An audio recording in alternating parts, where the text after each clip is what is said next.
Et avant de commencer, très important de faire un trigger warning. L'épisode sera particulièrement edgy, particulièrement difficile pour les âmes sensibles. Thank you for the question. With respect to security guarantees, I think we all recognize that the core of the security guarantee, the front line, the foundation, is robust Ukrainian armed forces. And it's crucial in those regards that the military equipment today and tomorrow is here, the industrial capacity is here. It's crucial that the training capacity is there as well. And I'd note that since Russia's illegal seizure of Crimea, Operation Unifier, which Canada put in place, has trained over 45,000 Ukrainian troops. This will become even more important going forward. That's the front line, but that's should be buttressed by the coalition of the willing, potentially the United States, in matters of intelligence and other support. We are working through with our allies in the coalition of the willing and with Ukraine the modalities of those security guarantees on the land, in the air, and the sea, and I would not exclude the presence of troops. Yeah.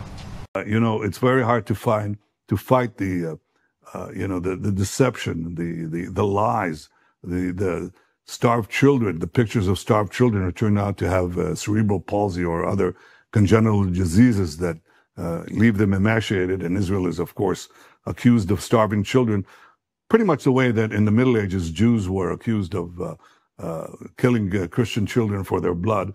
So, what do you do against the lie that circles the earth 10 times before the truth has a chance to emerge? You have to shorten the war as speedily as possible. And frankly, we also have to do something about the algorithms and the social networks. This is a big challenge. I don't want to dismiss it. Prime Minister, given that Russia has rejected the idea of a NATO-backed security guarantee and European forces on the ground, what actually do you think the chances are of a ceasefire? And if there is one, I mean, you mentioned you don't exclude the presence of Canadian troops on the ground. Are you referring to that in a peacekeeping capacity or training? If you could answer that also in French. And President Zelensky, you talked about the importance of having a presence of Canadian troops. I'm wondering what more you can say about that. Thank you. Okay. Well, the first is we need a cessation of hostilities. We need a ceasefire. We can call it a ceasefire, a truce, an armistice. That's necessary to stop the killing. But the conditions around that, there will be military force in Ukraine, Ukrainian military force.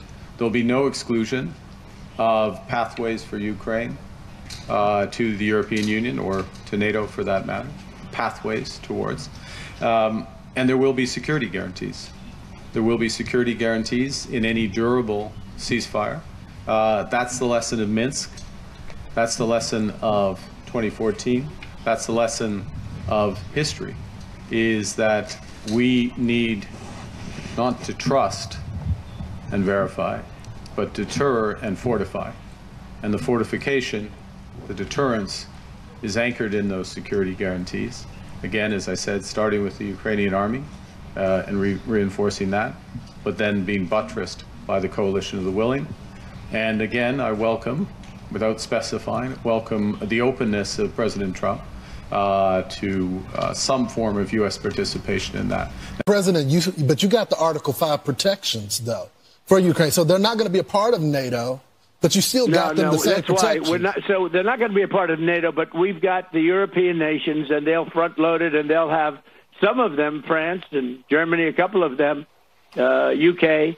They want to have, boots on the ground. Not in. I don't think it's going to be a problem, to be honest with you. I think Putin is tired of it. I think they're all tired of it. But you never know. We're going to find out about President Putin in the next couple of weeks, that I can tell you. And we're going to see where it all goes. You know, you heard some other outlandish things that they do. I mean, they're some of their most prominent spokesmen. They say, well, Netanyahu is trying to drag Trump into a war. Did you hear that? You hear that one? Mm-hmm. Yeah, well, okay. And what do I want to do? Because I want ground troops, American ground troops, boots on the ground to conquer Iran and bring about regime change and all that nonsense. And thank God President Trump has proven an exceptional friend of Israel, an exceptional leader. And he did exactly the right action, the precise action using American power, and came in, I think, in a very forceful but judicious way. I think we've been very fortunate to have a leader in the United States who doesn't act like the European leaders, who doesn't succumb to this stuff. But if you're telling me that there's work to be done on Gen Z and across the West, yes. And by the way, it's not only our job. We are, as your colleague Douglas Murray has said, we're the litmus test for the survival of the West, because these people are against the West. They're not for the West. They're against the West. And there's the horseshoe effect of the woke left meeting the woke right and challenging the basic precepts of Western civilization.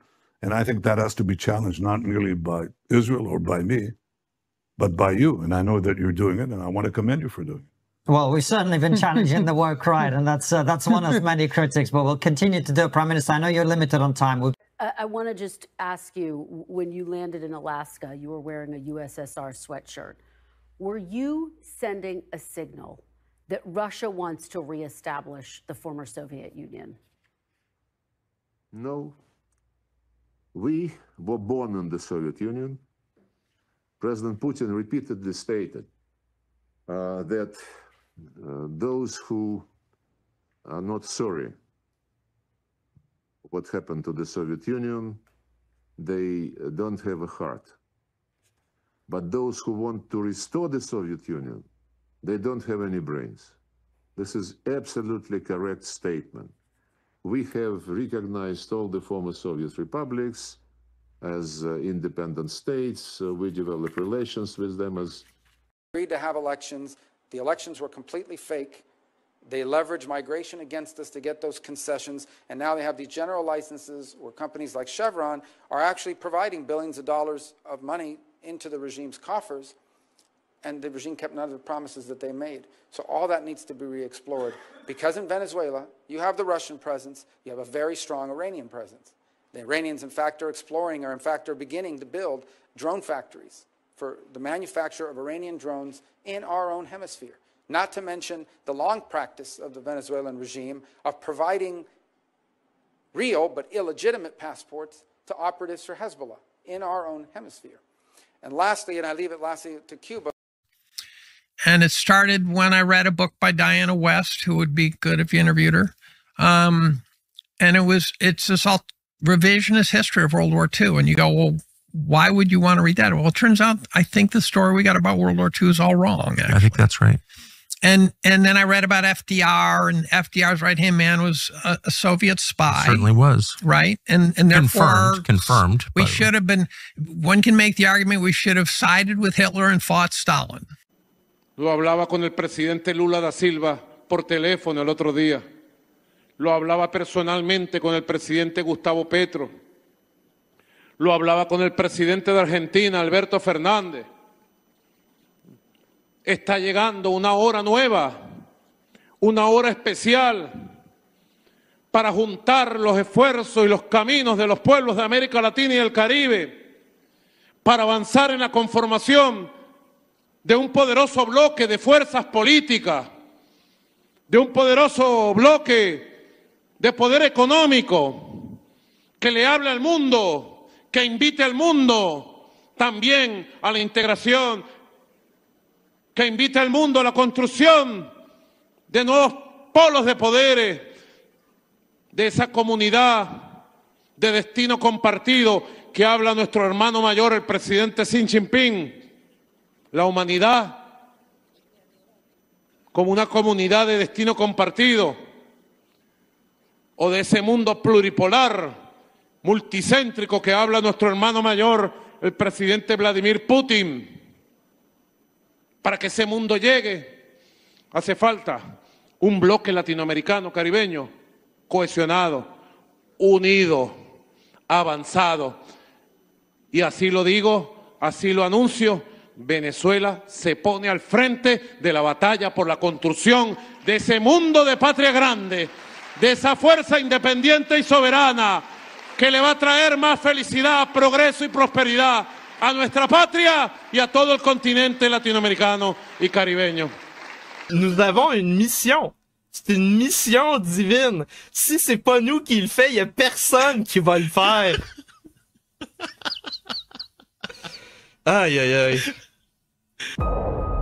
As I call it, the Department of War. This can't all be true.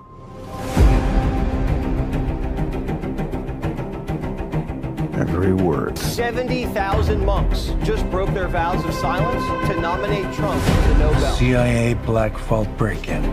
Am I reading this correctly? The Kremlin bombing? In fairness, the bomb was actually meant to kill him. He gassed a security briefing. That was just 2 months ago. This explains the handcuffs. It's still not clear why he's here. If we want to bring the world back from the brink, we have to deal with him. Should he choose to accept?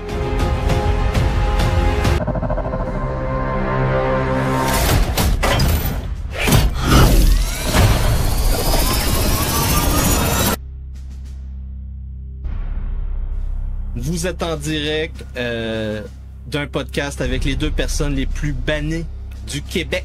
Si vous parlez de ce sujet, vous faites partie de l'extrême droite. Quand j'ai annoncé la semaine passée l'accélérationnisme, Azatoth, c'est un rêve en dehors de l'espace et du temps, entretenu par les nécromanciens, les sorcières, les grosses torches, les princesses Disney et les Alphabet People.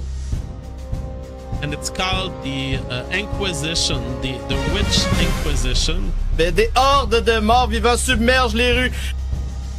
C'est ça une sorcière. C'est un cercle de sorcellerie niveau quand même 15. Quand on est rendu à faire des assassinats terroristes, c'est niveau 15. So we're restoring witch hunts and we're pursuing evil and chasing it out of the earth, chasing it out and identifying it, exposing it. Votre mission, si vous l'acceptez, reviriliser le Québec, exorciser les démons, chasser les sorcières, brûler la DPJ, réparer les femmes, ce Patsas s'autodétruira à la fin du direct sur YouTube. FBI agents have raided the Maryland home of former Trump National Security Advisor John Bolton. It happened at 7 a.m. this morning.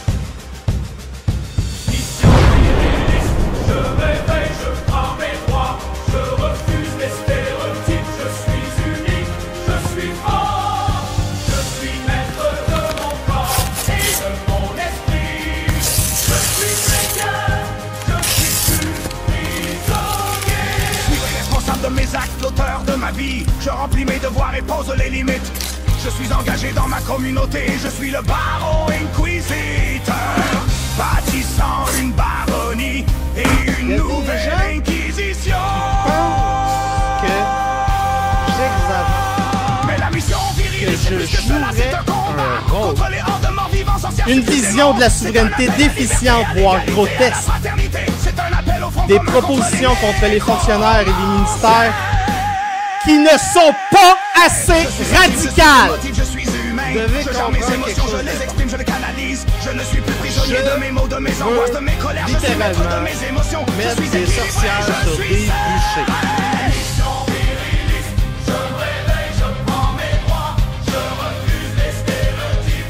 En tant qu'acteur du narratif du rodisme débridé, j'agis comme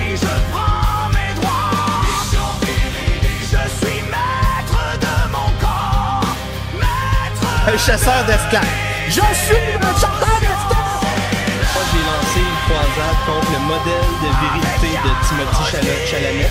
Tu lui crises une plaque sa gueule et il recule comme une petite bitch. Plus que la moitié des Gen Z veut une dictature, selon un sondage en Angleterre. Comme le revenu.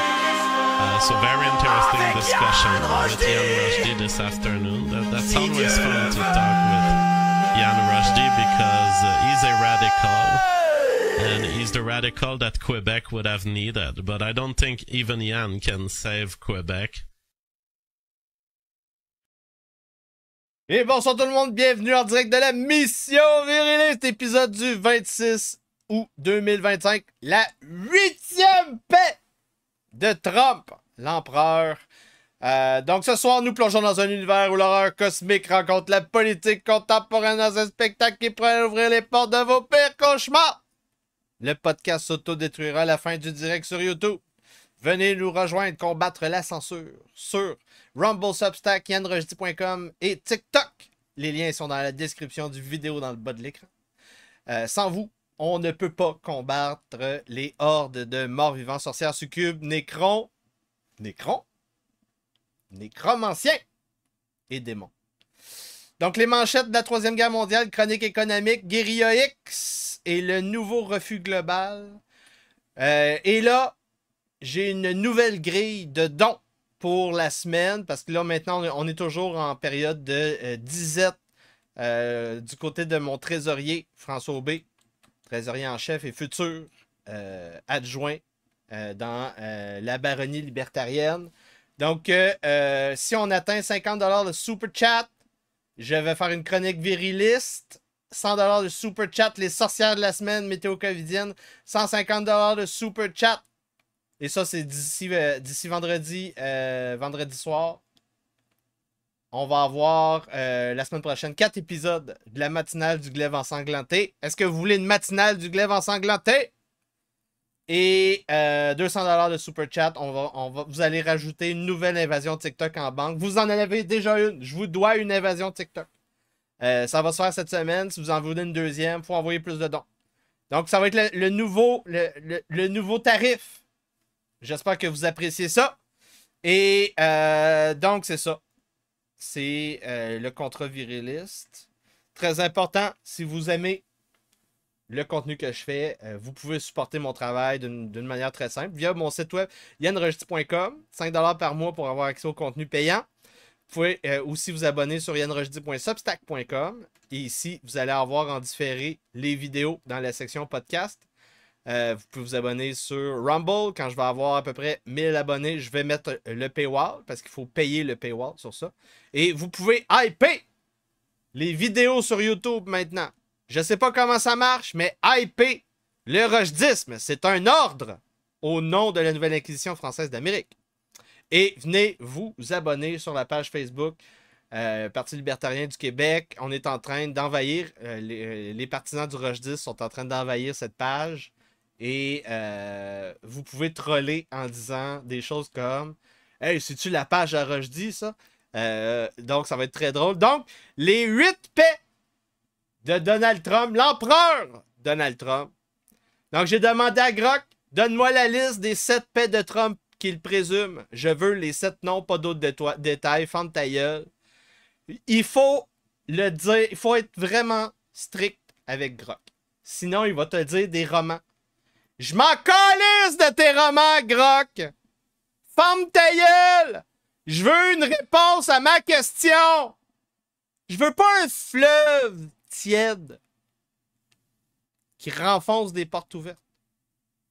J'en veux pas! Sac-moi patience. Donc, Arménie, Azerbaïdjan, on est en blocus présentement. Cambodge, Thaïlande, j'ai des vidéos de commando. Ce n'est qu'un début. Ce n'est qu'un début ce qui se passe en Cambodge, Thaïlande. Israël, Iran. La deuxième partie commence bientôt. Inde, Pakistan. Les Indiens n'ont pas intérêt à réessayer contre les Pakistanais. Mais ils vont manger 50% de tarifs parce qu'ils ne veulent pas arrêter d'acheter du gaz et du pétrole russe. C'est dans mes manchettes tantôt. Rwanda, République démocratique du Congo. suis pas certain que Trump ait été très, très, très important dans ces négociations. Je suis pas mal certain que les Russes et les Chinois étaient beaucoup plus importants. Et Égypte, Éthiopie, c'est dans l'intérêt des deux qu'il n'y ait pas de problème. Les Éthiopiens, c'est dans les derniers pays les plus souverains, et même civilisationnellement, c'est des souverains. Faut pas aller chier avec l'Éthiopie. Et Serbie, Kosovo, c'est en train de repartir. Avec toute la contrée du Caucase, c'est en train de se préparer. Il y a des lignes dans le sable. Tout va bien, c'est la paix partout. Hein? La 8e paix de Trump, c'est donc au Venezuela. On va en parler tantôt. Trump pulvérise le courrier mondial. 25 pays coupent leurs services postaux vers les États-Unis. C'est confirmé ce matin. Trump interdit de brûler le drapeau américain. C'est un bon signe pour définir le moment de l'émergence d'un empire américain officiel. Donc, Trump, l'empereur, qui va renommer le ministère de la Défense, le département de la Défense, comme le département de la guerre, comme un empire. Comme un empire en croisade sioniste. Et on a des nouvelles du Chinois spécialiste de géopolitique qui s'est fait 432 000 abonnés depuis 2 ans. Donc, vidéo importante sur la mentalité de l'Allemand. Et qu'est-ce qu'il dit ici? On est dans le révisionnisme. Il y a de plus en plus de gens qui sont en train de se rendre compte qu'on a perdu les chrétiens, la guerre mondiale, la 2e guerre mondiale en 1945. Qu'à tout le moins, on ne l'a pas gagné. Et là, c'est ça. Il y a lui, il y a quand même 271 000 views il y a 2 mois. Il y a beaucoup de gens qui commencent à se remettre en question qu'est-ce qui se passe. Hein? Et d'ailleurs, si ça vous intéresse, il faut évidemment aller regarder ma série de podcasts sur les routes de la soie. On était rendu, dernier épisode, la Pax Americana 2. Là, on va faire la Pax Americana 3 demain ou après-demain, selon mon bon vouloir. Si je me sens. J'ai déjà pris ma série de notes. Très important. Donc, toujours dans la mentalité de la paix, c'est la guerre, c'est la paix. L'empereur Donald Trump qui a réussi à avoir le soutien de 70 000 moines bouddhistes cambodgiens pour avoir une nomination au prix Nobel de la paix, qui ont mis fin à leurs vœux de silence. Un groupe de hackers a rendu public sur le front de cette guerre mondiale, qui est une paix mondiale trumpienne. Donc, un groupe de hackers qui a rendu public les 1,7 millions de morts ukrainiens depuis 2022. 1,7 millions de morts disparus depuis 2022. Donc, c'est les chiffres. 118 000 en 2022, 405 000 en 2023, 595 000 en 2024, 621 000 jusqu'à aujourd'hui. Donc là, c'est comme j'avais dit en début d'année, c'est l'année où on atteint le maximum. On atteint... c'est parce que là, le front s'effondre à cette vitesse-là. À cette vitesse-là, on va atteindre le 1 million de morts avant la fin de l'année. Donc, c'est à cette vitesse-là, le front s'effondre. C'est rendu un couteau dans le beurre.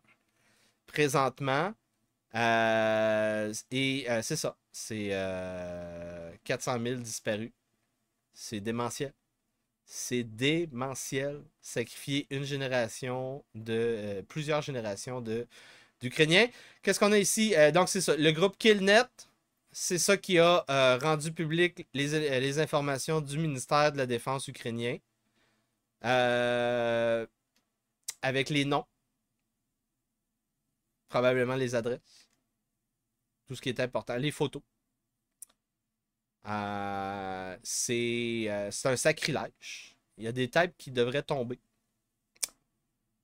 Tout le monde a partagé ça, donc la semaine passée. Et donc, vous voyez ici, donc c'est pas juste moi, c'est pas juste des petits influenceurs sur Twitter, c'est Disclose TV, c'est un média officiel allemand. C'est dans les plus neutres que je dirais que j'aime utiliser. Donc, Lord Bibo ici, qu'est-ce qu'il nous partage? Un doute qui nous parle de c'est quoi le taux d'attrition depuis le début de la guerre en 2022 dans l'armée ukrainienne.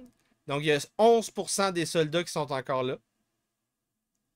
Et le reste sont morts, blessés, disparus. Tandis que chez les Russes, c'est 79% des soldats russes qui sont toujours, c'est toujours les mêmes.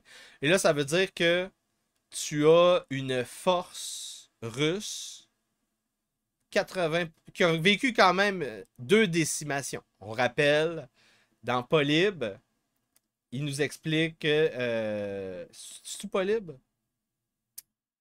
Non, je pense que c'est Edward Gibbon qui explique ça dans les déclins de la chute de l'Empire romain.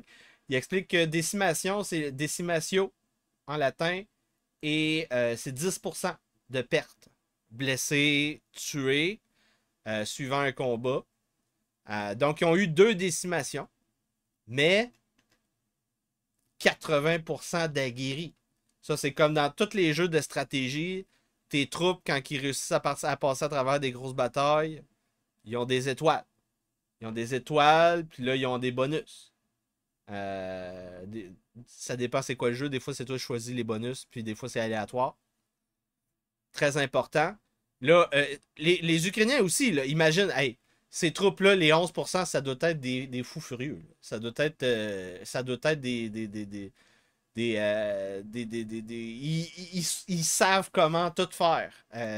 Ils sont très bons. Mais 80% de troupes, là, ça veut dire que, premièrement, le tsar fait attention à son armée. Et deuxièmement, il y a beaucoup de troupes avec de l'expérience pour la suite de cette paix mondiale trumpienne. Hein? Parce qu'on rappelle, hein? On rappelle. Moi, c'est quelque chose que je me suis rendu compte juste avant le début du podcast. Arménie, Azerbaïdjan, Caucase, mer Caspienne, mer Noire, Cambodge, Thaïlande, Asie, Israël, Iran, Moyen-Orient, Palestine, Perse, Inde, Pakistan, les Indes, en Asie du Sud, Rwanda, République du Congo, on est dans l'Afrique, Égypte, Éthiopie, Afrique, Moyen-Orient, Serbie, Kosovo, on retourne au Caucase. Ça ressemble étrangement à une guerre mondiale sous le nom de cette paix mondiale de Trump. Ça ressemble étrangement. Je ne sais pas si vous êtes d'accord avec moi. Ça ressemble étrangement à si on délimiterait une guerre mondiale, ben, dans une chronologie X, ben, on dirait ben, il y aurait tout ça à travers la période covidienne. C'est comme une guerre mondiale.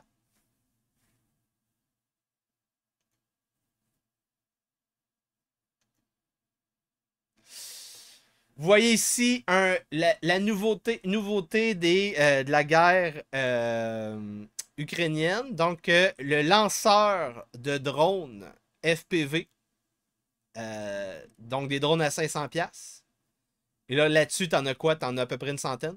Puis donc, c'est une moto et tu as le lanceur. Donc, c'est intéressant. C'est nouveauté. Et là, donc, c'est ça. Au niveau de ce front ukrainien de cette paix dans cette paix mondiale trumpienne, on a le tsar Poutine qui a lancé un pavé dans la mort. Un wrench dans l'engrenage de l'empereur Trump pour son prix Nobel. Il a dit il faut que l'Ukraine abandonne le Donbass, renonce à ses ambitions de joindre l'OTAN, reste neutre et soit démilitarisé, et qu'il n'y ait pas de troupes occidentales dans le pays. C'est la même position depuis 2022, soit dit en passant. Et là ça marche pas. Ça marche pas. Et là, il en rajoute selon la constitution ukrainienne, le mandat du président n'est pas prolongeable par la loi martiale. Donc, le président n'est pas légitime pour signer un traité officiel. Il n'a pas officiellement le pouvoir. C'est un pouvoir en exil. C'est l'équivalent de De Gaulle, sans être dans une autre, au-delà d'une autre frontière. Sergei Lavrov. Les garanties de sécurité acceptables pour l'Ukraine et la Russie étaient déjà en accord en 2022. Et le traité a été déraillé par Boris Johnson et sa conjointe de l'époque, Madame, une sorcière du temple sataniste, une sorcière générationnelle de la lignée Aleister Crowley. C'est pas moi qui le dis, c'est le doute de Géopolitique Profonde. Je vais aller chercher son nom. C'est une interview de ce matin. J'ai écouté juste une partie. Je sais pas s'il dit la bullshit, mais vous savez, ma position, c'est que on n'est pas dans une société, une civilisation puis un empire chrétien présentement. Donc, vidéo avec Alain Escada. C'est la source. La source, la conjointe de Boris Johnson en 2022, qui habitait avec lui au domicile du premier ministre en Angleterre. C'était une sorcière. Une vraie sorcière sataniste. Qui fait la cabale. Puis tout. Le sabbat, pas la cabale. Le sabbat. La cérémonie sataniste. Donc, Sergei Lavrov qui a mis beaucoup, a aidé le tsar à mettre un wrench dans la 8e paix de Trump. Malheureusement.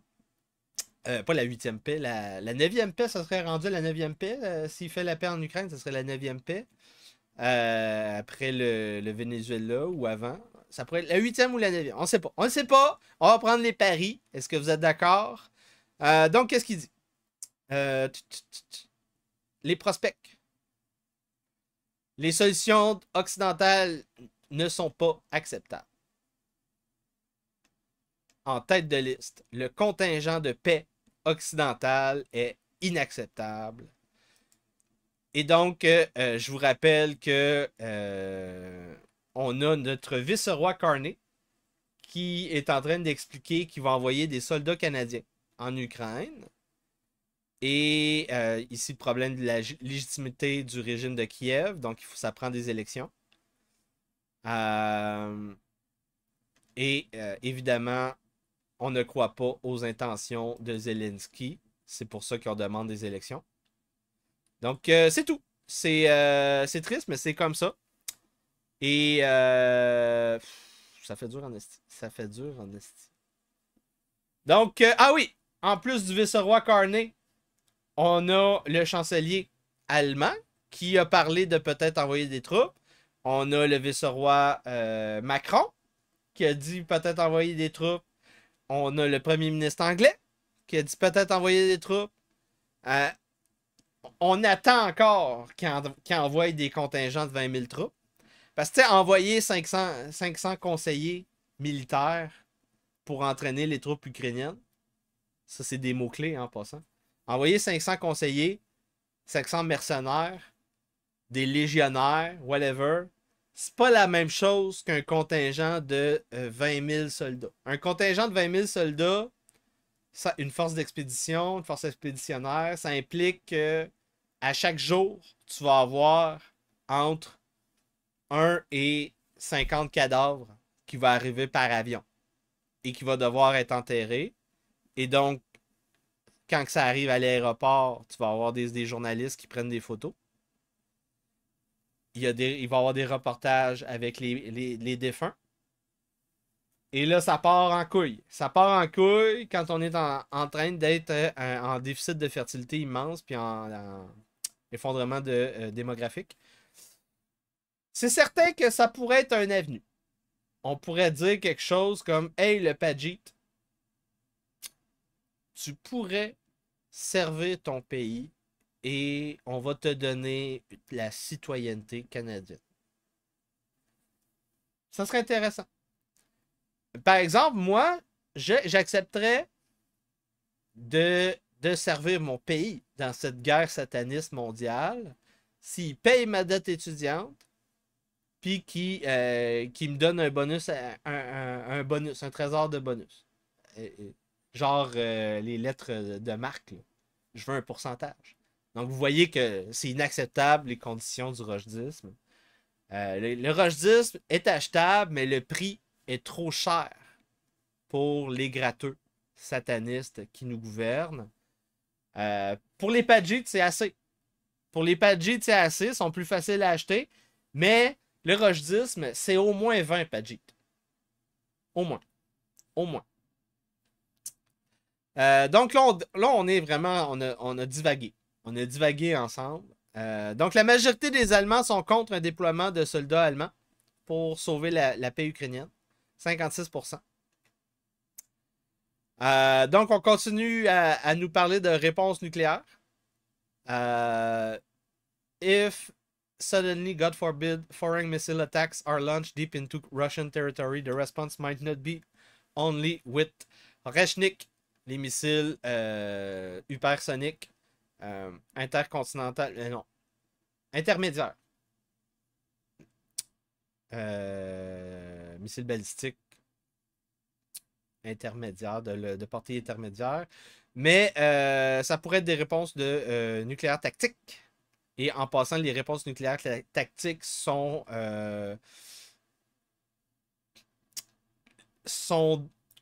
mises en place depuis au moins 50 ans de manière à contrôler qu'est-ce qu'on veut au niveau de la portée radioactive. Donc, si on veut juste nuker et limiter les dégâts, les impacts secondaires radioactifs, on est capable. Donc, si on veut faire une bombe sale, on est capable. Les gens, tout est intentionnel. Donc, quand on parle d'armes nucléaires tactiques, c'est l'équivalent de ce que Trump a fait en Afghanistan avec la méga bombe dans les tunnels. C'est l'équivalent de certains stocks de matériel militaire qui a explosé dans la guerre en Ukraine, au Liban, en Palestine, Israël, dernièrement. Il y a eu des impacts de kilotonnes. Quelques kilotonnes. Au moins un. Donc, c'est comme une guerre mondiale. Comme une guerre mondiale. Donc, au niveau du front ukrainien, on continue. Mauvaise nouvelle, ça va de mal en pis. Donc, en plus de ces chiffres désastreux, 1,7 million de morts, crime contre l'humanité, pour les responsables ukrainiens qui sont derrière cette guerre. Donc, on atteint un nouveau sommet dans les... comment qu'on va appeler ça? Les volées d'armes russes, de projectiles russes qui traversent le ciel ukrainien. Donc, les drones Shahid, les missiles Zircon, Kalibr, Kinjal, KH-101, dans une volée démentielle. Et ça, c'est juste au niveau des missiles. C'est juste au niveau des missiles dans les derniers jours, dans la dernière semaine. C'est pire au niveau du front sur le terrain. J'ai des vidéos plus loin. Donc, on voit ici, ça, c'est ce que Trump veut envoyer en Ukraine. Et si on utilise ça, les Russes pourraient envoyer des missiles tactiques nucléaires pour nuker les stocks de ces 3350 missiles cruise ERAM qui ont un range de 450 km.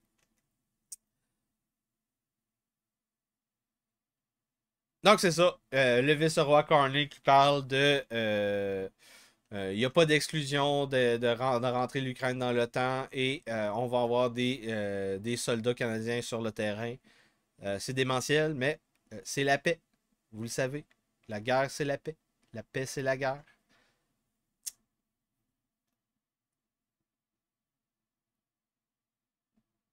Ouais, c'est ça.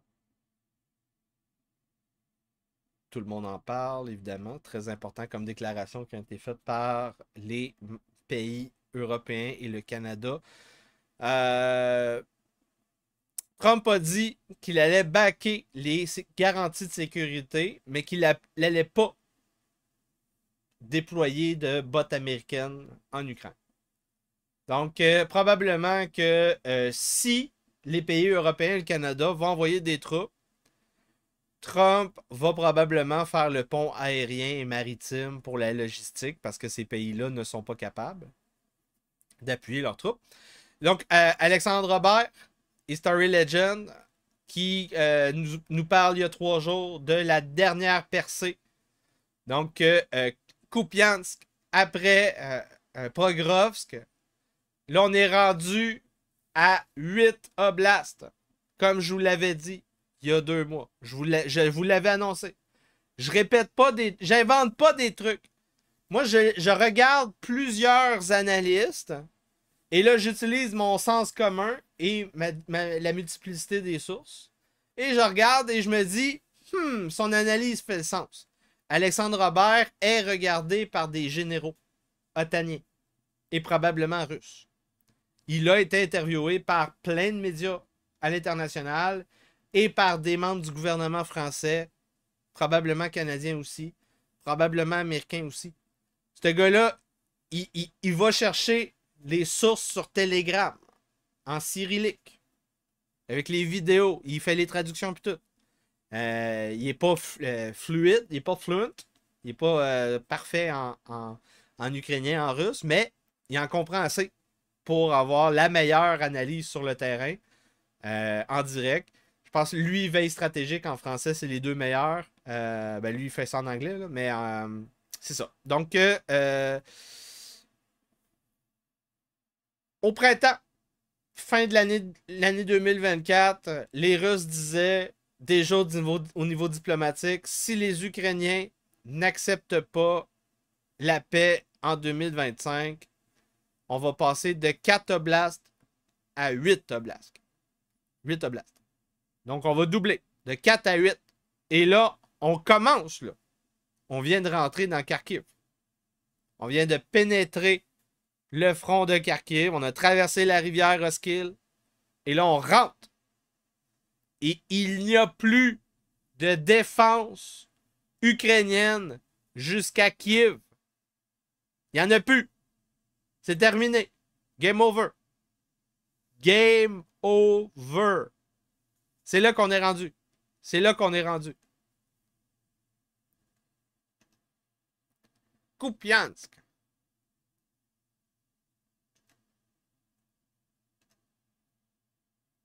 Pourquoi la carte n'affiche pas? Donc, je vais mettre... vous voyez ici. Donc, on vient de commencer à rentrer dans cet oblast-là. C'est très important. Très important de voir ce qui se passe. Comprendre. Et là, pour rajouter à cette paix mondiale, cette 9e paix, il y a un article aujourd'hui. Évidemment, médias russes, Yann, des informations, médias russes. C'est pas juste les médias russes. C'est juste les médias russes qui parlent de la nouvelle. Et la nouvelle, c'est quoi?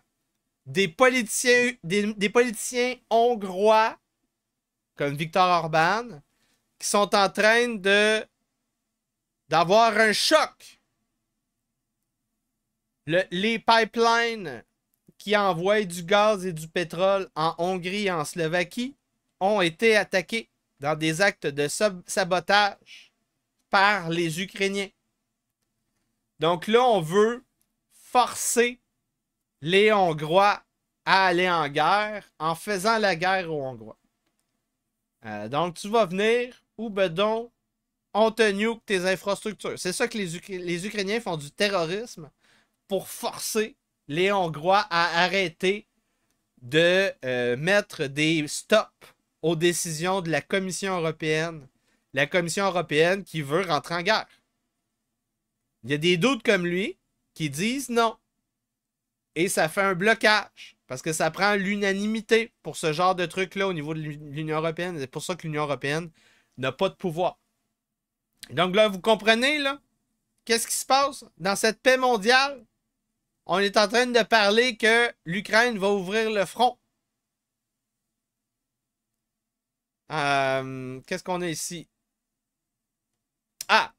Dans les troupes russes qui ont eu une petite étoile d'expérience après la guerre, c'est l'unité élite Rubicon.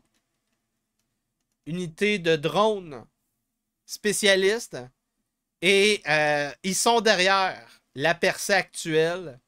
Depuis août 2024, des milliers de pièces d'équipement ukrainiens ont été détruites. Et j'ai mis plein de vidéos, plein d'analyses que j'ai vues sur Twitter. Vous en avez vu des centaines rendues ici depuis 2022, si vous suivez ma chaîne.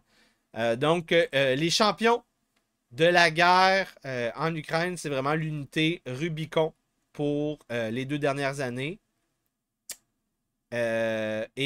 Probablement que le modèle va être utilisé par tout le monde. Donc, Rubicon. Qu'est-ce qu'il faut que les Ukrainiens et les Otaniens fassent? Il faut qu'ils créent une unité anti-Rubicon, comme les snipers, les anti-snipers de Stalingrad, le film. Ensuite de ça, copier les meilleures pratiques de l'unité Rubicon. Et il explique très bien le scaling. Ça, c'est l'échelle. Tu copies tu copies un truc, puis là, tu multiplies avec les ressources. Tu mets des ressources comme ça que ça fonctionne. Peu importe une corporation, une armée. Donc, ici, c'est le hardware, les drones FPV, les défenses aériennes, les drones à fibre optique qui ont remplacé les drones wireless. Donc, ça, c'est une des grosses raisons au niveau du hardware que les Russes ont défoncé les défenses ukrainiennes dans les derniers mois, depuis le printemps. C'est donc changer de drone wireless à drone à câble. Parce qu'on est capable de faire des bobines de fibre optique à 40-50 km. C'est l'innovation. Ensuite de ça, tu as des drones intermédiaires, bombardiers. Et ensuite de ça, assigner les gens de l'unité Rubicon ou anti-Rubicon à des brigades responsables pour la collecte et la diffusion de l'information et des technologies, des solutions technologiques pour appuyer le soldat sur le terrain. Donc, c'est simple. C'est comme l'équivalent du Navajo dans la Deuxième Guerre mondiale dans le Pacifique. Donc, à l'époque, tu avais tout le temps un dude qui faisait la radio. Et là, il y avait un esti de jump pack avec une grosse batterie sur le dos, puis une grosse antenne, puis comme l'équivalent d'un drapeau. Hein. Tirez-moi! Tirez-moi! Et tu avais le gars, le sergent ou le lieutenant qui était au téléphone, qui prenait les communications. Mais pour éviter de se faire voler les codes par les Japonais, on avait les Navajo, des Autochtones qui avaient leur propre langage. Ben c'est ça. Ça te prend un spécialiste du drone pour faire la connexion sur la guerre technologique. Les Nord-Coréens ont diffusé officiellement les premières images de soldats nord-coréens en Ukraine. Donc, depuis 2 ans, on en parle. On n'était pas certain. Ça semble être confirmé. Pour depuis 2024, il y a véritablement des soldats nord-coréens qui sont allés sur le front. Et je viens de me rendre compte que ça se peut que mon son était un petit peu pas fort. Je vais aller voir ça rapidement. Donnez-moi 2 petites secondes. Parce que j'ai fait une conférence sur... Ouais, il était un petit peu pas fort.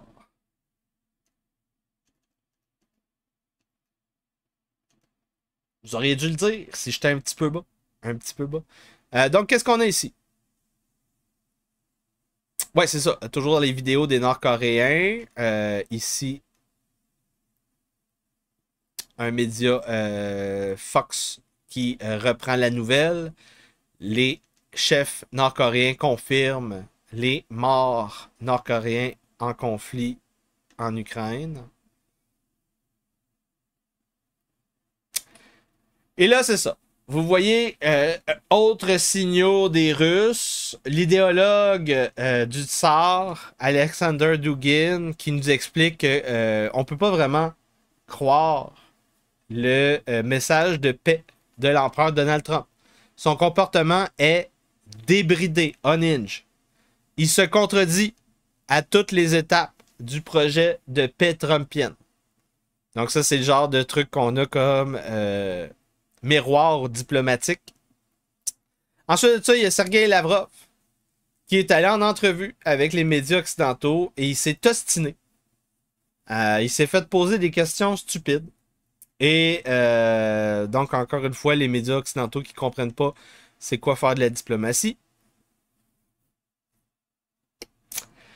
Israël a commencé un autre assaut de Gaza depuis une semaine, à peu près 6 jours. L'ONU a déclaré en même temps officiellement la famine à Gaza. Donc, moi, je vous en parlais depuis 2 mois. Les conditions de la famine existent à Gaza City, selon le moniteur officiel de l'ONU. Un soldat américain, sergent, qui a protesté contre ce génocide à Gaza, a perdu son poste de militaire dans l'armée américaine.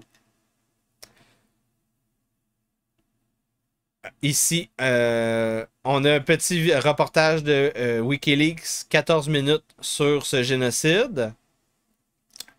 Et on a de plus en plus de gens comme ce survivant de l'Holocauste qui expliquent que les Juifs n'ont plus le monopole de l'Holocauste. Stephen Kapost, survivant de l'Holocauste, qui explique qu'est-ce que j'ai déjà dit plusieurs fois. L'idée même de l'Holocauste et de plus jamais, c'est prouvé comme étant faux. Et c'est ça la guerre. Et là, donc, il n'y a plus de possibilité d'avoir de rendre victimaire de la Shoah. Donc, ce que Israël va vivre prochainement, ce que les sionistes vont vivre, ce que les Juifs vont vivre, ils ne pourront pas se cacher derrière le statut de victime historique. Ils n'ont plus le droit. Comme les croisés chrétiens, après 2 siècles d'occupation de Jérusalem, de la Palestine et quasiment d'une partie de l'Égypte, après deux siècles d'occupation, ils ne méritaient plus le statut de victime devant les Arabes, les Perses. Et ils ont peut-être un petit peu mérité la volée qu'ils ont mangée. Ben, c'est la même chose avec les sionistes, les Israéliens, les Juifs. C'est tout. C'est tout. C'est la game. Assumez la game. Et donc, on continue la chasse. La chasse et aux antisémites et la chasse aux Juifs, aux sionistes, aux Israéliens. Donc, c'est les deux. Vous le savez, le jeu, c'est Pogrom 2023. Et donc, le nouveau donjon, c'est la chasse aux antisémites et aux Juifs. Donc, on est en train de se chasser et de se contre-chasser. Comme le jeu RPG Vampire, avec les loups-garous, les vampires et les chasseurs.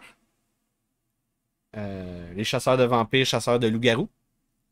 Et là-dedans, tu as évidemment des humains qui sont pas convertis, mais qui sont dans les clans. Dans les camps. Et là, c'est ça. C'est un peu comme ça. Et en passant, un petit peu de la mythologie des vampires provient d'une histoire dont on est en train de parler présentement. Clin d'œil, clin d'œil. Donc, un membre du Parlement britannique qui appelle à un embargo militaire visant Israël ainsi que des sanctions économiques. Et on a des dizaines de députés shérif représentant de la couronne britannique qui supporte cette position anti-génocide. Ça va pas bien. Ça va pas bien. Richard Burgon, MP. Donc, il semblerait que, comme Nick Fuentes le soutient de plus en plus,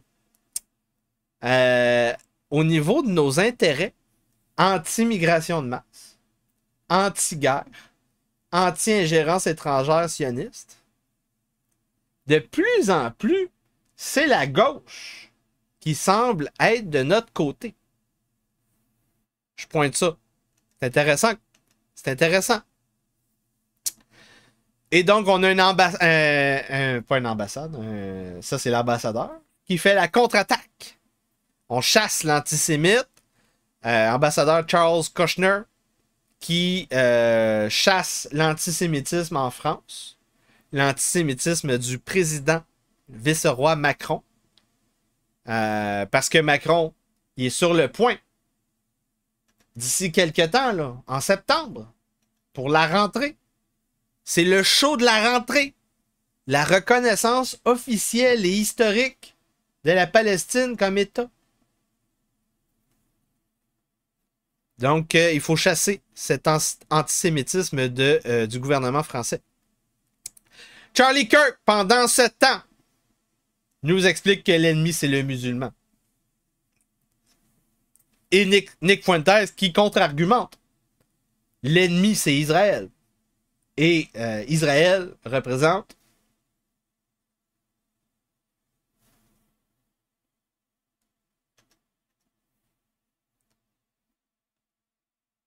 le département d'État de l'empereur Trump a viré un fonctionnaire qui était contre le déplacement de masse, la remigration de Gaza, la déportation des Gazaouis. Et il refusait de mettre dans le communiqué de presse qui était en train de supposer rédiger. Il refusait de décrire la Banque de l'Ouest, les colonies de la Cisjordanie, comme étant les provinces de Judée et Samarie du Grand Israël. Donc, on chasse l'antisémite dans l'administration Trump. On chasse l'antisémite en France, dans le gouvernement français du vice-roi Macron. On a le ministre de la Défense israélienne, sioniste, qui dit avant-hier « Je vous promets une peste des premiers-nés au Yémen! » Parce que vous osez défier le grand Israël. Donc là, on fait des menaces bibliques. On est rendu là. Mais c'est la paix. C'est la paix. Vous n'avez pas compris que c'est la paix? Valentina Gomez qui nous explique l'importance de brûler son Coran pour bien titiller le musulman. Très important. Donc une chrétienne sioniste en chef qui met même le petit logo du poisson. On commence à planifier une campagne de recrutement de soldats pour l'armée israélienne. On se demande pourquoi. Peut-être parce qu'on pense qu'on va avoir des pertes prochainement. Puis il va falloir les... Donc, on va recruter en France et aux États-Unis.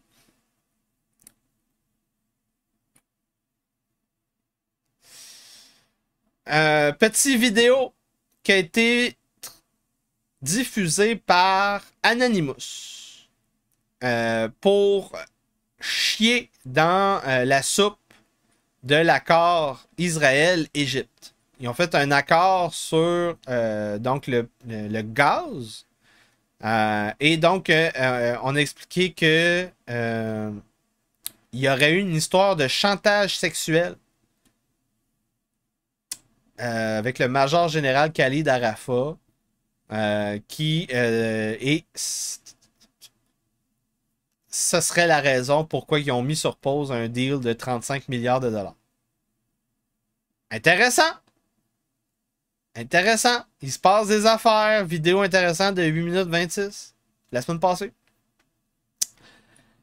Et on a eu un autre frappe contre des journalistes qui filment ce génocide à Gaza. C'est arrivé hier. Donc 5 journalistes morts dans une double frappe à l'hôpital Nasser. Donc, double frappe, qu'est-ce que ça veut dire? Ça veut dire qu'on tire une fois. Et après ça, après quelques secondes, minutes, on retire une deuxième fois. Et le but officiel, c'était donc pour détruire la caméra qui filmait les déplacements de troupes israéliens. Et évidemment, donc, 5 journalistes ont été tués. Et ça fait très mal au niveau des relations publiques pour ces génocidaires du Grand Israël. Très mal vu. Très mal vu. Mais ils s'en calissent. Ils s'en calissent. Donc, l'hôpital Nasser.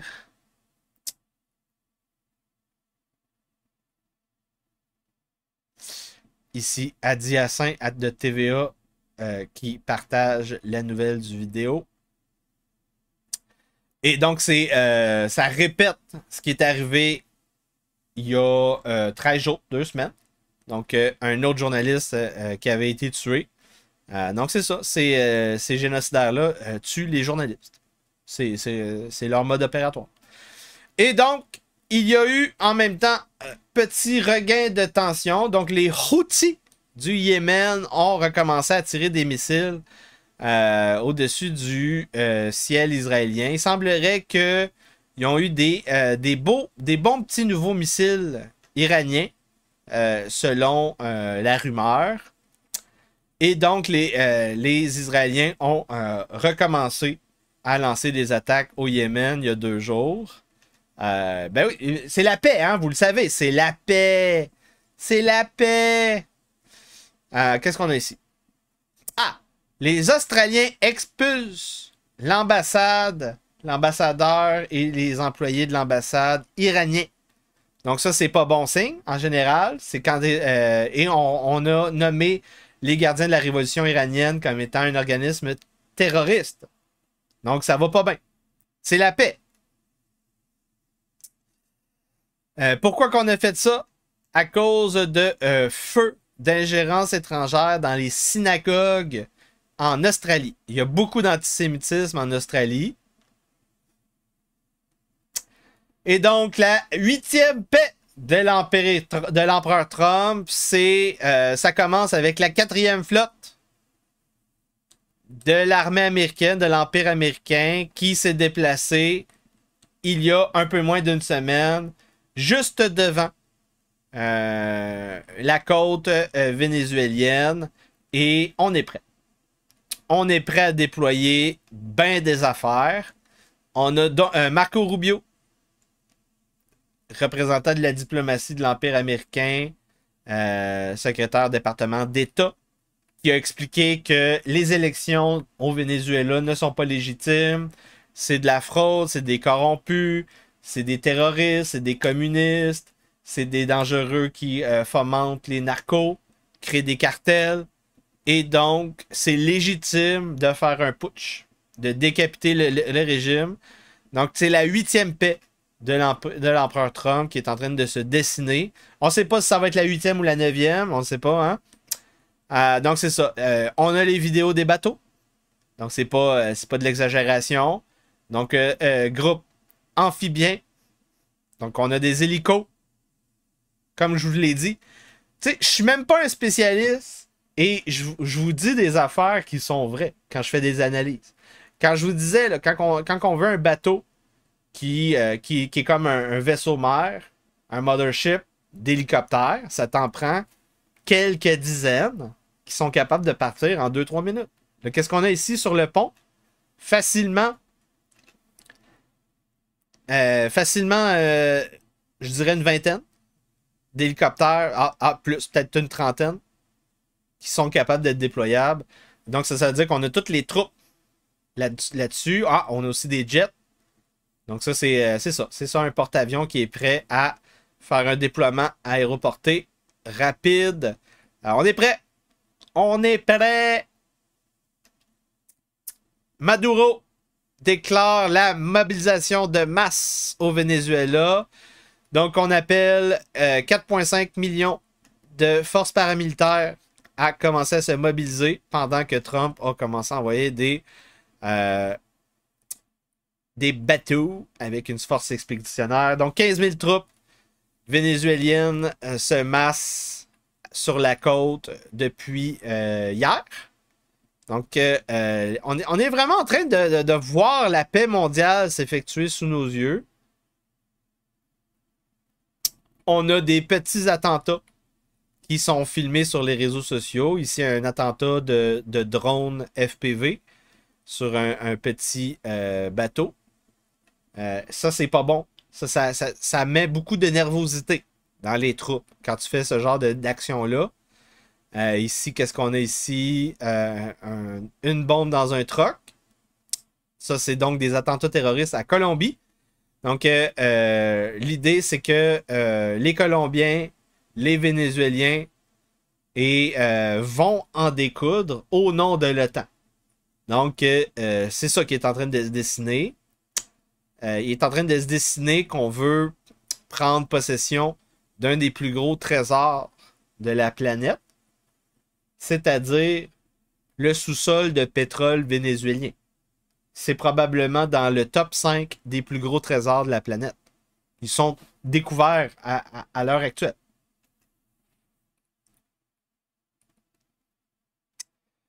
On est en Arménie ici. C'est à ça que ça ressemble, le blocus le long du corridor de Zenzegou. Donc, augmentation des tensions. Arménie, Azerbaïdjan, Turquie, Russie, tous ces beaux gens-là sont aussi en train de vivre des blocus commerciaux.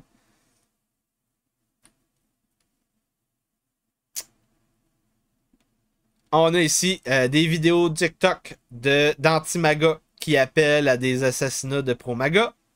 On a le raid à la maison de John Bolton, ancien conseiller à la sécurité nationale de Donald Trump. Donc, on a raidé sa maison pour aller dans des dossiers de documents confidentiels. On est reparti avec des boîtes. Le Pentagone a viré le boss de l'agence d'information de la défense. Donc, ça, c'est la CIA, mais pour l'armée. Parce que il aurait dévoilé un rapport contredisant l'empereur Trump au niveau des frappes contre le programme nucléaire iranien, comme je vous avais dit.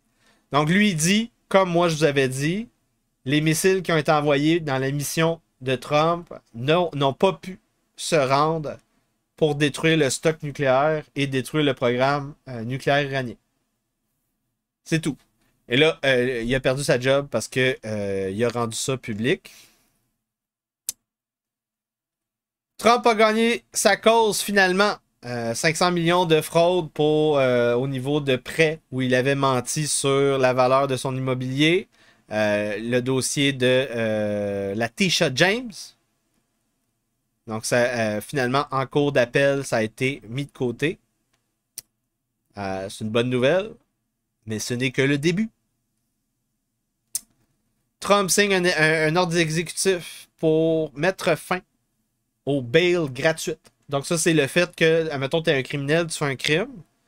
Ben, normalement, en attente de ton procès, tu peux être rendu public. Parce que c'est dans ton défaveur si on te met en prison jusqu'à temps qu'il y ait le procès, puis ça prend plusieurs mois. Mais si tu veux être rendu en liberté, il faut que tu payes un bail. Et là, avec les procureurs de George Soros, depuis à peu près un petit peu avant COVID, pendant la COVID, partout, tu t'avais des bails gratuites. Donc, y a pas... l'État est en danger. Parce que le bail, il sert à quoi? Le bail, il sert à payer le mercenaire qui va courir après le criminel pour le foutre en prison. C'est bien fait, ces affaires-là. C'est vraiment bien fait. Donc, ça, c'est probablement le meilleur coup avec la guerre commerciale, les tarifs ninja de Trump. Le meilleur coup de Trump cette année, je les souligne, hein, je les souligne. Donc, militarisation de Washington, D.C. pour détruire les nids à mort-vivant. Mobilisation totale. Et là, les gens se filment sur TikTok de manière spontanée pour dire « Hey, je fais des choses que je faisais plus dans les rues. laisser ma porte ouverte quand je mets du gaz à la station-service. Parce qu'il y avait des morts-vivants qui arrivaient derrière moi puis qui me volaient, me tuaient. Partaient avec mon char. Donc là, les gens sont surpris. Les gens sont surpris, sont heureux. Et ça risque de faire beaucoup de bien pour la campagne de mi-mandat à Trump. Trump risque d'aller chercher des votes de gauchistes pour 2026, pour la mi-mandat. Trump dit que Chicago et New York seront les prochaines villes à être rendues sûres par les autorités fédérales. Donc, la suite de l'histoire, c'est ça. On va copier le programme, scale up, Chicago, New York, puis après ça, toutes les grandes villes, 25, 30 grandes villes, puis après ça, nation complète, militarisation de la police à 200%. Tout le monde est d'accord rendu ici. Trump planifie le déploiement de garde nationale à Chicago, Baltimore. Et il a même fait une soirée, une nuit blanche avec les policiers. Une juge de Floride ordonne de démanteler l'Alcatraz des alligators. Il continue à avoir donc une guérilla judiciaire contre l'empereur Trump pour mettre des bâtons dans les roues de ses décrets. L'administration Trump commence donc... ça, c'est un événement très important.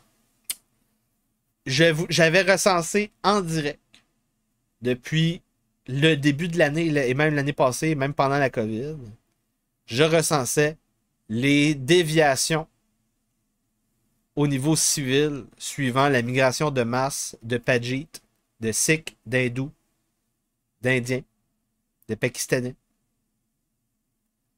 Et là, la nouveauté cette année, c'était la quantité de Pajit qui conduit des trucks qui a explosé depuis 2 ans. C'est x2 minimum. Explosé. Et donc, à cause de ça, la quantité, on a un pourcentage de Pajit sur les routes. La masse critique de Pajit qui a fait en sorte que dans la même semaine, on a eu 3 accidents de Pajit qui font un 180 sur une autoroute avec un truck, avec un trailer de 80 tonnes. Et un des 3 accidents, un des 3 vidéos, une famille de 3 personnes a été tuée, a été râpée en dessous du truck. Et donc, ça a provoqué une réponse de l'empereur Trump, le 21. Tu ne peux pas laisser ce genre d'événement au niveau médiatique bouillir. Voyez ce qui se passe en Angleterre quand il y a une vidéo d'une petite fille avec une hache puis un couteau. C'est dans la guérilla X que je vais en parler de ça. Ça, il se passe des centres de réfugiés qui sont brûlés. Là. Imagine si Trump y fait rien. C'est ça qui va arriver aux États-Unis, mais les États-Unis, c'est pas juste un petit pays. C'est plusieurs pays. C'est un empire. Ça va être la marde partout. Ça va être les pogroms partout. Donc, il faut qu'ils agissent sur le quart de tour. Donc, il a annoncé quart de tour, 55 millions de visas qui vont être revus et validés pour des violations de déportation. Donc, si t'es un criminel, si t'es antisémite, là, c'est ça qui est le aigre doux, là. Le aigre de ce décret-là, c'est que dans les notes, le numéro 1, là, t'es criminel. Numéro 2, es-tu anti-Israël? Si t'es anti-Israël, tu perds ton visa. C'est terminé, là. 55 millions de personnes qui vont être fichées. Donc, c'est bon. Ouais, si tu veux juste parler de remigration, mais quand tu regardes la politique au complet, tu fais comme tabarnak. C'est fou furieux. On va peut-être déporter des millions de personnes parce qu'ils sont anti-Israël. C'est pas une position, une politique America First, ça. C'est un prétexte.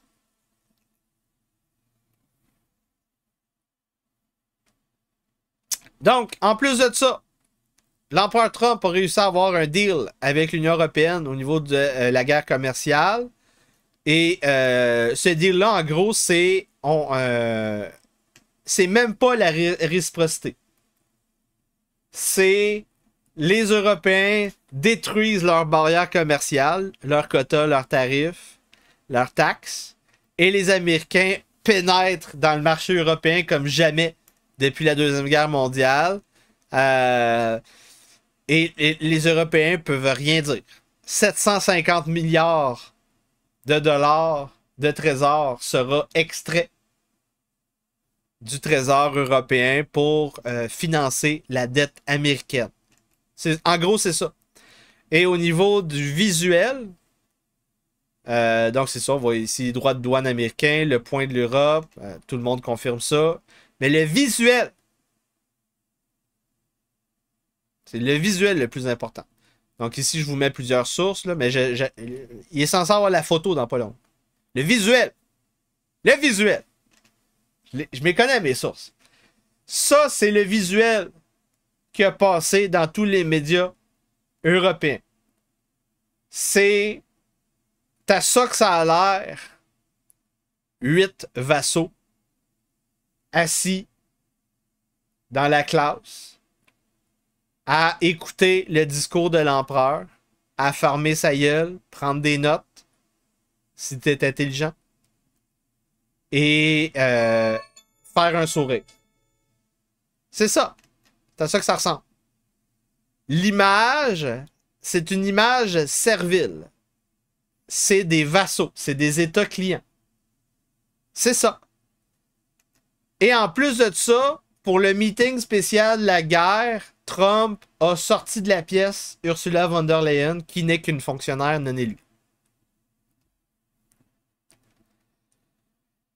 Et qui répète l'analyse rochdienne plusieurs années après les faits?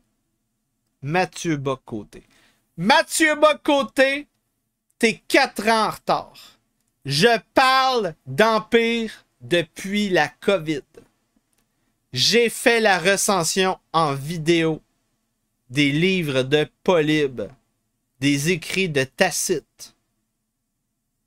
Tu n'arrives pas à la hauteur du rochdisme. Ça mérite un like chez les spectateurs.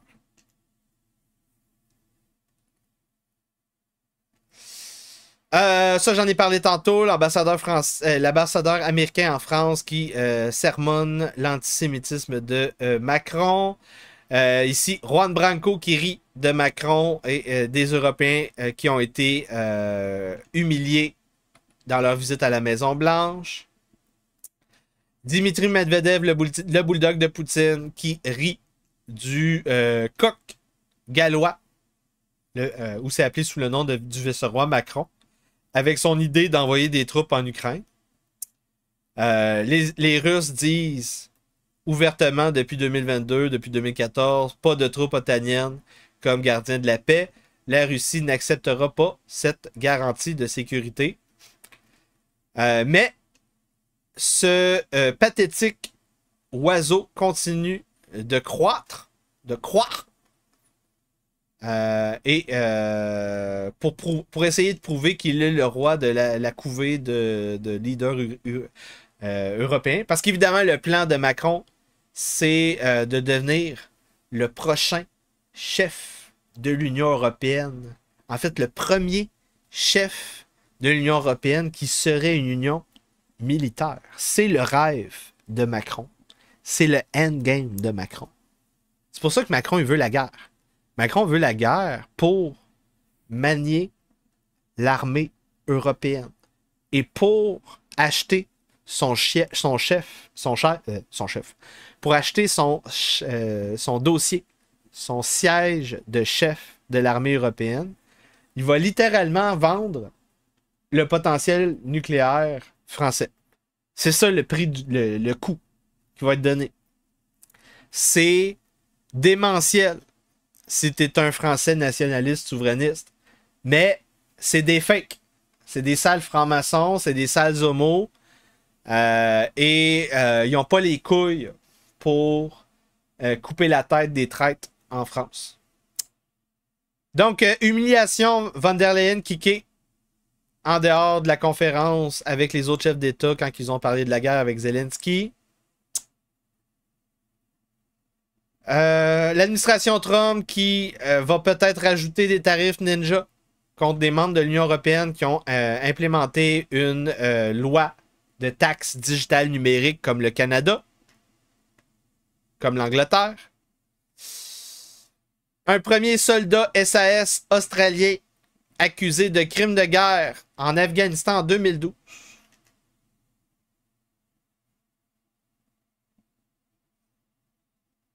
Ça, c'était pas à bonne place. Trump met sur pause tous les visas de travail de truckers commerciaux.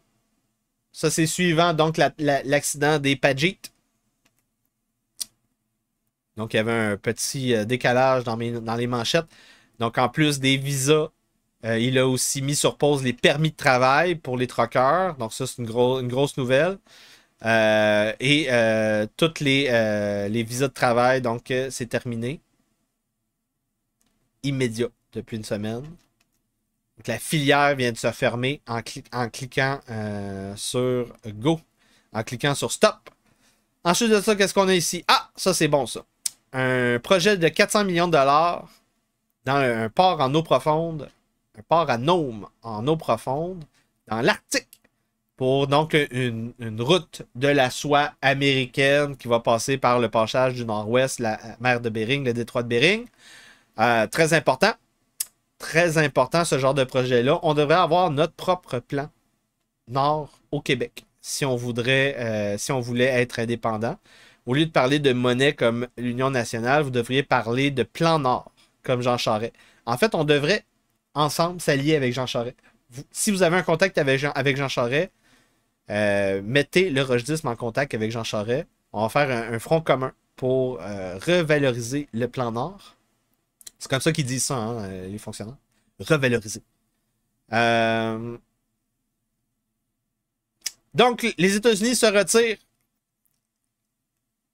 par surprise de 2 bases militaires en Irak, en avance sur leur horaire. Ça, c'est arrivé il y a 2 jours. On a presque terminé. Trump qui pose des questions sur qu'est-ce qui se passe en Corée du Sud, un petit projet révolutionnaire de gauche en réponse au projet révolutionnaire masculiniste qu'il y avait eu depuis la COVID. Donc, il y avait un président masculiniste, mais il a été démis de ses fonctions récemment. Et là, on est rendu avec des woke de gauche qui sont rendus au pouvoir. Et il y a des petites purges un peu partout. Donc, Trump, il se pose des questions. Et il s'est posé les questions devant le représentant coréen qu'il y avait devant lui. C'était intéressant. Les Coréens étaient comme calme-toi, calme-toi. Donc on voit ici la vidéo de l'armée royale thaïlandaise, l'armée royale thaï, qui montre leurs escouades de combat rapprochées pendant le petit conflit qu'il y a eu contre les Cambodgiens à Phu Makwea. Donc, on voit c'est quoi. Ça ressemble un peu à Starship Troopers, début 2000, fin 90. Donc, les armures de matériaux composites qu'on va appeler. C'est plus rendu de la céramique, c'est plus rendu de l'acier, c'est rendu les matériaux composites, c'est le nerf de la guerre. Ensuite de ça, tu as les opérateurs de drones. Tu as les armes à canon court. Tu as les drones FPV. Tu as tout là-dedans. Beau petit vidéo. C'est ça que ça a l'air. Donc, j'espère que vous appréciez ce contenu unique dans la francophonie en direct. Et c'est un programme double à soir. Vous pouvez envoyer des dons, des super chats pour motiver mon travail et pour qu'on ait une chronique viriliste, les sorcières de la semaine tantôt.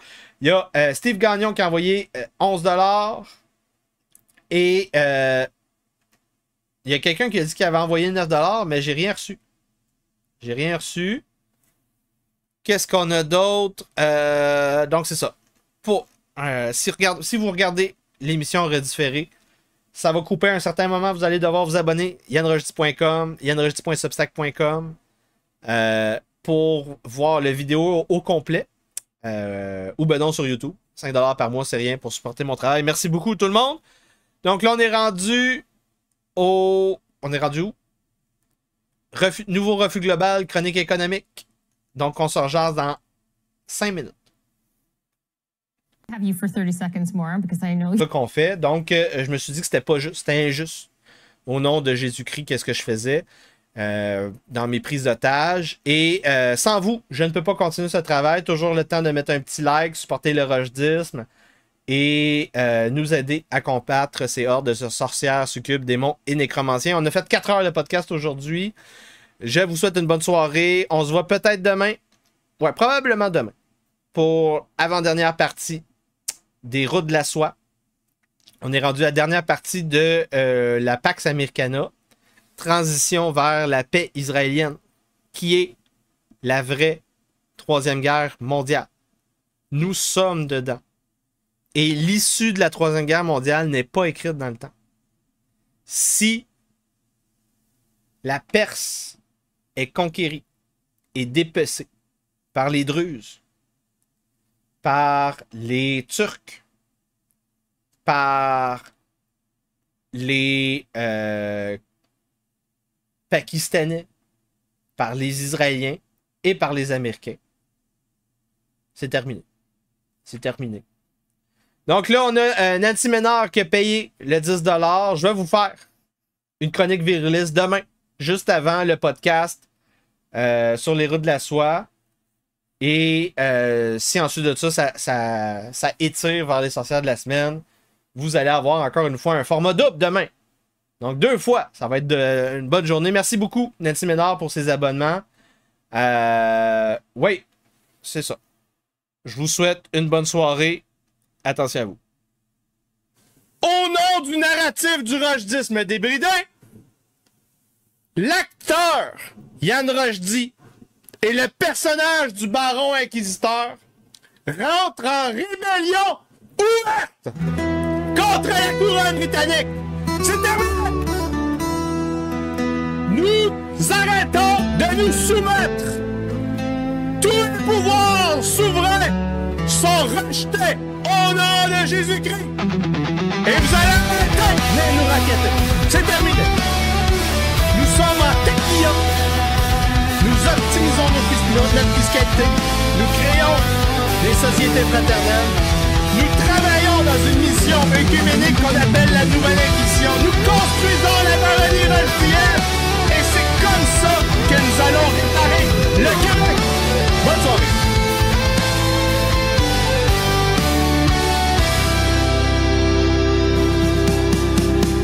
Dans les décombres, nous sommes prêts.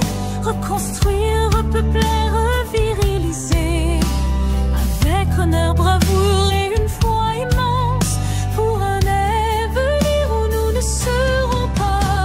Et sur les ruines de l'ancien monde, nous nous engageons. Pour la famille, le christianisme, nous prêtons serment. Nos cœurs dans les ténèbres, ils chantent, nous prions le Seigneur de guider nos pas. Nous bâtissons des baronnies avec courage et devoir. L'entreprise, un contrat viriliste, un nouveau foyer. Où la parole donnée est digne d'ordre et de justice. Un pacte entre les hommes sous le regard de Dieu. Serment des martyrs, sur les ruines nous jurons. Nous nous élançons dans le rojdisme. Pour un monde où la vérité et l'amour sont la norme. Vivre l'avenir ensemble, si Dieu le veut.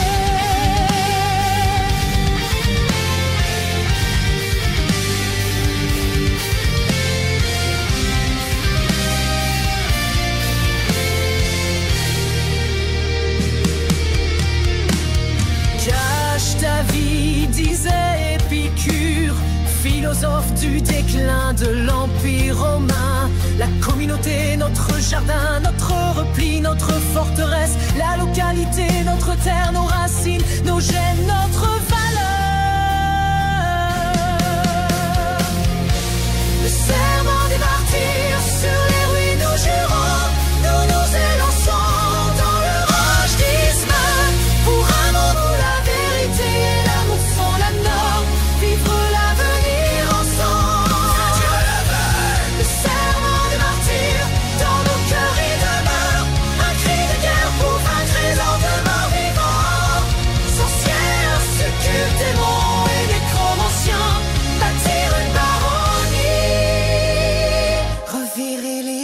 Québec.